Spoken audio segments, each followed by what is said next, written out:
नमस्कार सगळ्यांना. एक नवीन उपक्रम चालू करायचा विचार या वर्षाच्या सुरुवातीपासूनच केला होता की मला आवडणाऱ्या फिल्म्स, नाटक, पुस्तकं याबद्दल माझ्या पद्धतीने एक रिव्ह्यू तयार करायचा म्हणून. पण योग येत नव्हता. पण कदाचित हा योग या फिल्मसाठी थांबला असावा. स्वातंत्र्यवीर सावरकर आत्ता 22 मार्चला रिलीज झाली आणि त्या पहिल्याच दिवशी मी बघितली ही फिल्म. सो त्याचा रिव्ह्यू मी माझ्या शब्दात मांडायचा प्रयत्न केला आहे, जो मी आता सादर करतो तुमच्यासमोर. स्वातंत्र्यवीर सावरकर. भारतातली सध्याची सगळीच परिस्थिती अर्थात अनुकूल पाहता आपण सर्वच रसिक प्रेक्षक, सिनेमा वेडे आणि संवेदनशील लोक या सिनेमाच्या रिलीज होण्याची आतुरतेने वाट पाहत होतो. बरं ठीक आहे, इथे मी वैयक्तिक माझं बोलणं जास्त सोयीस्कर पडेल, उगाच जनरलाइज्ड नको जायला. तर मी माझं बोलतो की मी तर वेड्यासारखी वाट पाहत होतो या फिल्मची. 22 मार्च म्हणजे शहीद दिनाच्या एक दिवस आधी शेवटी ही फिल्म रिलीज झाली. पहिल्याच शोला जायचा अट्टहास होता खरं तर, पण प्रपंचामुळे म्हणा किंवा लाचारीमुळे म्हणा, ऑफिसमुळे मला तो फर्स्ट शो नाही पाहता आला. पण पहिल्याच दिवशी रात्री 12चा का होईना पण त्या शोला मी गेलो. मागील 2 वर्षांपासून या फिल्मचं काम सुरू आहे. सुरुवातीची बातमी ही होती की रणदीप हुड्डा अभिनीत ही फिल्म महेश मांजरेकर दिग्दर्शित करणार आहेत. नंतर काही दिवसात असं कळलं की रणदीप हुड्डा स्वतःच ही फिल्म निर्मित, दिग्दर्शित व इन अँड ॲज सावरकर करत आहे. त्या दिवसापासून मात्र उत्सुकता शिगेला पोचली होती. रणदीप हुड्डासारखा अंडररेटेड पण प्रचंड टॅलेंटेड अभिनेता वीर सावरकर यांच्या व्यक्तिरेखेचं धनुष्यबाण कसं पेलवेल हे पाहायचं होतं.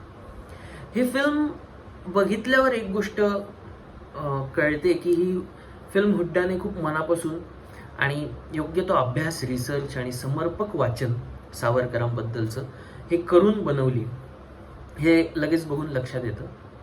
आमच्या नाटक किंवा फिल्म प्रोसेसमध्ये काही शब्द आम्ही सहज वापरून जातो. त्यातलाच एक शब्द म्हणजे थिन लाईन. मराठीत शब्दशः बोलायला गेलं तर नाजूक धागा. आता खास करून ही थिन लाईन म्हणजे एखादी कलाकृती सादर करत असताना किंवा एखादी कथा सांगत किंवा दाखवत असताना आपण आपल्याला जे काही बोलायचंय, सांगायचंय हे त्यातून बरोबर साधतो. आणि ते बोलत किंवा दाखवत असताना कोणाच्याच सामाजिक, राजकीय किंवा मानसिक भावना दुखावल्या जाणार नाहीत याची बरोबर दक्षता घेतो. काय आजकाल ह्या गोष्टी जास्त महत्त्वाच्या आहेत म्हणून. तर ही गोष्ट साधणं हे कुठल्याही दिग्दर्शकासाठी, विशेषतः फिल्मच्या, फार अवघड आणि नाजूक गोष्ट असते. हुड्डा सर्वात महत्त्वाचं आणि पहिलं तर इथे कमालीचा यशस्वी झालाय. सर्वात इंटरेस्टिंग गोष्ट ही की ही फिल्म खूप स्पष्ट आणि अजिबात काहीही आडपडदा न ठेवता तिला जे सांगायचंय ते प्रेक्षकांपर्यंत पोहोचवते. फिल्मचा टोन सुरुवातीपासूनच जरा टेन्स, इंटेन्स आणि हात घालत असलेल्या विषयाशी आणि विषयाला सिरियस ठेवणं यात सफल झालाय. सिनेमाचा सिक्वेन्स हा अजिबात गुंतागुंतीचा न ठेवता सावरकरांच्या आयुष्यात जशा जशा गोष्टी, जसे जसे संघर्ष घडत गेले त्याला अनुसरूनच ठेवण्यात आलेला आहे. आता आपण जे थिन लाईन बद्दल बोलत होतो ती आणखी एका गोष्टीच्या बाबतीत लागू पडते. काय असतं, जेव्हा कुठला चरित्रपट म्हणजे बायोग्राफी पडद्यावर साकारला जात असतो तेव्हा तो डॉक्युमेंटरी सारखा असून पण नाट्यमय पद्धतीने दाखवण्यात येतोय का हे खूप पडताळून पाहण्यात येतं, अर्थात समीक्षकांकडून. दोन्ही गोष्टी फार क्वचित साध्य होतात, पण जनरली एकच होते. काय, एकतर ती पूर्णपणे डॉक्युमेंटरी बनते किंवा मग पूर्णपणे भडक नाट्य. पण या फिल्ममध्ये दोन्ही बाजू साध्य होताना पुरेपूर दिसतात. ही सर्वात जमेची बाजू आहे या फिल्मची. सावरकरांचं संपूर्ण आयुष्य हे सागरासारखं अफाट आहे. ते 3 तासांच्या कालावधीत तुम्ही पूर्णपणे नाही दाखवू शकत. पण फिल्मचा जर्म हा आहे की बऱ्यापैकी सर्वच मुद्दे कव्हर करण्यात आलेले. फिल्मचा फर्स्ट हाफ म्हणजेच पूर्वार्ध काहीसा संत असला तरी तो सर्व काही एस्टॅब्लिश करण्याच्या दृष्टिकोनातून प्रचंड महत्वाचा आहे. फिल्मची सुरुवात 1897ला आलेल्या प्लेगच्या भीषण साथीतून करण्यात आलेली.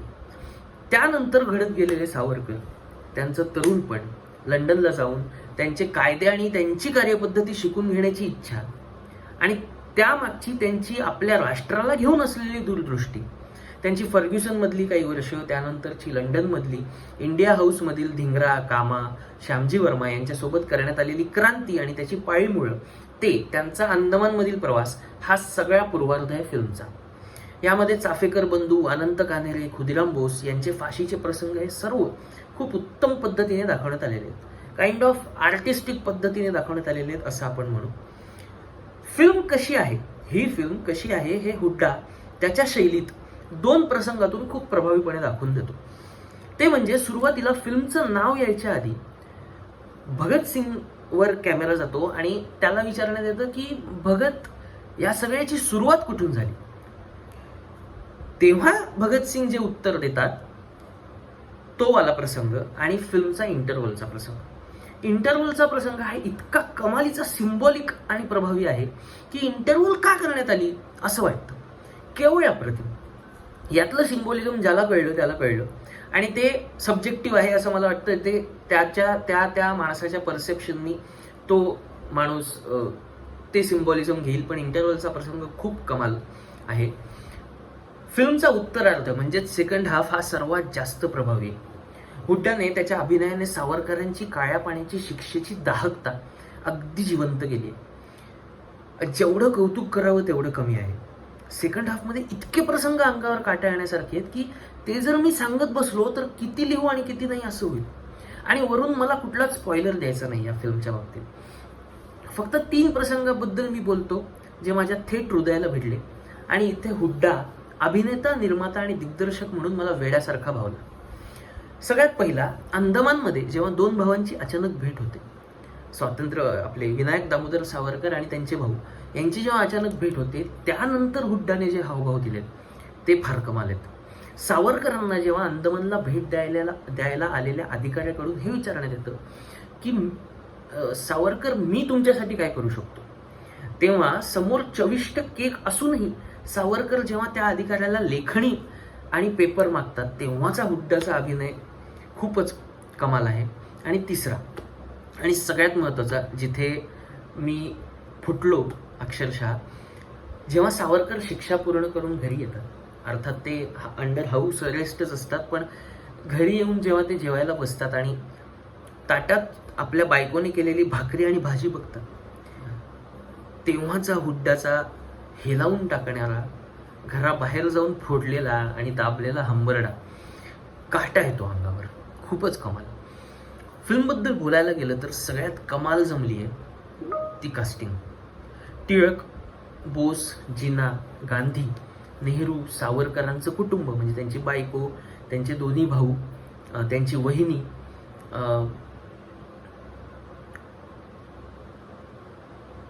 त्यानंतर मदनलाल धिंगरा, कामा, आंबेडकर यांचं कास्टिंग कमाल जमलंय आणि ऑथेंटिक वाटतंय. आणि सर्वात महत्त्वाचं, या सगळ्यांनी खूप चांगली आणि समजून उमजून कामं केली. फिल्मची सिनेमॅटोग्राफी आणि एडिटिंग A+ क्लास आहे. Lighting, colours, locations, frames, angles, focus, defocus हे सर्व काहीच्या काही कमाल आहे. आणि last and most important, Randeep हुड्डाचा अभिनय खूप खूप खूप भारी. मग एक हरियाणवी माणूस, एक हरियाणवी ॲक्टर सावरकरांचा एवढा अभ्यास करून इतकं चांगलं काम करू शकतो, ही गोष्ट सगळ्यांनी घेण्यासारखी. सगळ्यांनी म्हणजे सगळ्यांनी. मी लिहायला गेलो तर खूप लिहीन, खूप बोलेन, पण रणदीप हुड्डाबाबत एवढंच एका वाक्यात सांगणं आहे की सावरकर हे केवळ एक व्यक्ती नसून एक विचार आहेत आणि त्यांचा हा विचार प्रचंड प्रभावीपणे व अटर कन्व्हिक्शनने रणदीप हुड्डाकडून मांडण्यात आलेला आहे. Simply hats off to this man आणि लॉंग लिव्ह म्हणजे सरबजीतमध्ये त्यांनी केलेला अभिनय किंवा हायवेमधला रणदीप हुड्डाचा अभिनय हे तर त्यांच्या जागेवर वैशिष्ट्यपूर्ण आहेतच, पण सावरकरांचा अभिनय जो त्याने केलाय तो त्याच्या करिअरमधला बेस्ट परफॉर्मन्स आहे असं मला वाटतं. ही फिल्म अजिबात प्रोपगंडा फिल्म मला वाटली नाही.